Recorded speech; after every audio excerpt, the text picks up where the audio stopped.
नमस्कार स्वामी भक्त हो. तुम्हा सर्वांचं आपल्या चॅनलमध्ये मनापासून स्वागत आहे. तुमच्या मनातल्या सर्व चांगल्या इच्छा पूर्ण होऊ देत ही स्वामीचरणी प्रार्थना. आज मी तुम्हाला काही नवीन सांगणार नाही, पण जे आधीपासून तुमच्या मनात आहे, जे तुम्ही अनुभवत आहात त्याला शब्द देणार आहे. श्री स्वामी समर्थ हे 2 शब्द उच्चारताना जी कंपने निर्माण होतात ती फक्त ध्वनी नसतात, ती एक शक्ती असते. या नावात आधार आहे, या नावात धैर्य आहे, या नावात संरक्षण आहे आणि सर्वात महत्त्वाचं या नावात स्वामी स्वतः आहे. स्वामीचं नाव म्हणजे फक्त जप नाही, ते एक जिवंत अस्तित्व आहे. आपण सगळेच आयुष्यातून जात आहोत. कोणाचं आर्थिक संकट, कोणाचं आरोग्याचं संकट, कोणाचं नात्याचं संकट आणि कोणाचा मानसिक ताण. आणि या सगळ्यात आपण एक प्रश्न विचारतो, स्वामी मी तुमचं नाव घेतो, मग माझ्याच आयुष्यात इतकं दुःख का? हा प्रश्न चुकीचा नाही, हा प्रश्न मानवी आहे, पण उत्तर आध्यात्मिक आहे. स्वामी ज्याला उंच न्यायचं ठरवतात त्याला आधी मजबूत करतात. त्याच्यावर स्वामींची विशेष कृपा असते. त्याला आयुष्यात परीक्षा नक्की देता येतात, कारण परीक्षा म्हणजे शिक्षा नाही, परीक्षा म्हणजे निवड. स्वामी तुमची निवड करत असतात. कधी कधी तुम्हाला वाटतं मी खूप थकलो आहे, मी खूप सहन केलं, आता पुरे झालं.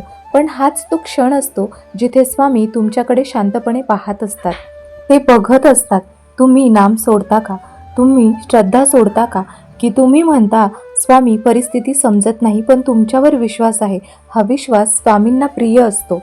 आपल्या आयुष्यात संकट का येतात? कारण आयुष्य फक्त सुखासाठी नसतं, आयुष्य घडण्यासाठी असतं. जसं सोनं आगीतून गेल्यावर तेजस्वी होतं, तसंच भक्त संकटातून गेल्यावर स्थिर होतो. स्वामी तुम्हाला मोडत नाहीत, ते तुम्हाला वाकवतात पण तोडत नाहीत. तुम्हाला आधी कधी जाणवलं आहे का, मोठं संकट आलं तरी अंतर्मनात एक हलकीशी ताकद असते, एक आवाज असतो, सगळं ठीक होईल. तो आवाज तुमचा नसतो, तो स्वामींचा असतो. प्रत्येक पातळीवर स्वामी तपासतात.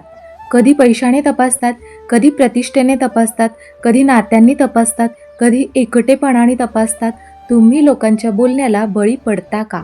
तुम्ही परिस्थितीला घाबरता का, की तुम्ही आतून ठाम राहता? स्वामींच्या दृष्टीने भक्त म्हणजे जो संकटातही स्थिर असतो, जो आनंदात विसरत नाही आणि दुःखात तुटत नाही. आपण अनेकदा घाई करतो. आपण म्हणतो, स्वामी मला ही गोष्ट आत्ताच हवी आहे, ही समस्या लगेच सोडवा, मला यश लगेच द्या. पण स्वामींचं वेळापत्रक वेगळं असतं.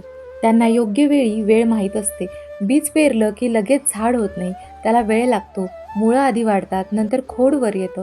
तसंच तुमच्या आयुष्यातही असतं. आज जे काही शांत दिसतं ते आतून वाढत असतं. आज जे काही थांबल्यासारखं वाटतं ते पुढच्या क्षणी उंचीची तयारी करत असतं. लक्षात ठेवा, उशीर होऊ शकतो पण अन्याय कधीच होत नाही. तुमच्यासाठी जे लिहिलं आहे ते तुम्हाला मिळणारच आहे. पण स्वामी पाहतात तुम्ही ते पेलू शकता का? मोठं यश देण्यापूर्वी मोठं मन तयार केलं जातं. मोठा सन्मान देण्यापूर्वी मोठी सहनशक्ती दिली जाते. मोठं सुख देण्यापूर्वी मोठी परीक्षा घेतली जाते. जर तुम्ही आज संकटात असाल तर घाबरू नका. याचा अर्थ तुम्ही निवडलेले आहात. सामान्य लोकांच्या आयुष्यात साध्या घटना घडतात, पण ज्यांना स्वामींनी स्पर्श केला आहे त्यांच्या आयुष्यात बदल घडतात. कधी अचानक पडझड होते, कारण त्यानंतर उंच भरारी असते. कधी लोक दूर जातात, कारण स्वामी चुकीचे लोक दूर करत असतात. कधी पैसा थांबतो, कारण स्वामी अहंकार थांबवत असतात.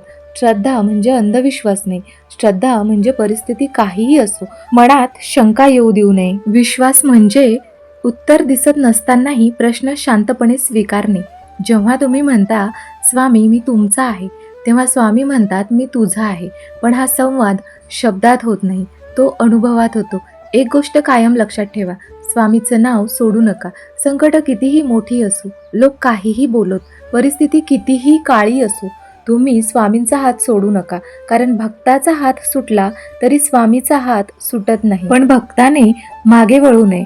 आज जे दुःख आहे ते उद्या तुमची ताकद बनेल. आज जी रात्र आहे ती उद्या पहाट देईल.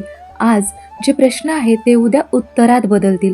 स्वामींच्या दरबारात रिकाम्या हाताने कोणी परत जात नाही, पण योग्य वेळ आल्यावरच प्रसाद मिळतो. तुम्ही जर आज खचलेले असाल तर स्वतःला आठवा, मी स्वामींचा भक्त आहे, मी एकटा नाही. माझ्यावर नजर आहे, माझी परीक्षा चालू आहे, मी पास होणार आहे. हा आत्मविश्वास म्हणजेच स्वामींची कृपा. शेवटी एकच सांगते, स्वामींच्या नावात शक्ती आहे. त्या शक्तीवर विश्वास ठेवा. संकट आलं तरी नाव सोडू नका, यश आलं तरी नाव विसरू नका. कारण आयुष्य बदलतं, परिस्थिती बदलते, लोक बदलतात, पण श्री स्वामी समर्थ हे नाव कायम आहे. श्री स्वामी समर्थ, जय जय स्वामी समर्थ.